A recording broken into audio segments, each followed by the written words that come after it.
Mexican red rice is actually West African because rice is not native to the Americas.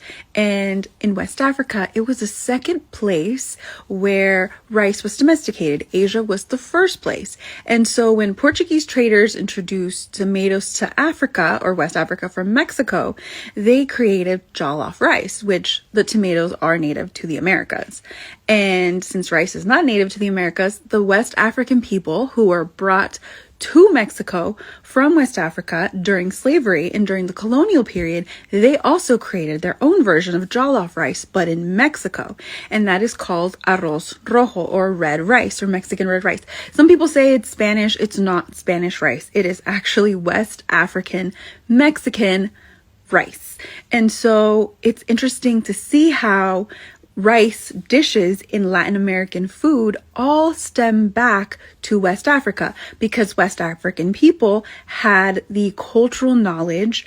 They were the ones who domesticated rice, and they were the ones who created these amazing rice dishes in a lot of Latin American foods.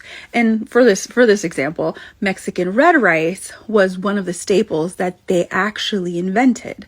And it's really great to see that, how two things, right? The tomatoes from the Americas and the rice knowledge from West Africa created Mexican red rice, just like Mexican culture and the three roots of Mexican, during the Mexican colonial period, which was West Africa, and the indigenous people and the Spaniards created a new kind of food culture and a new kind of culture, and that's how you get Mexican red rice.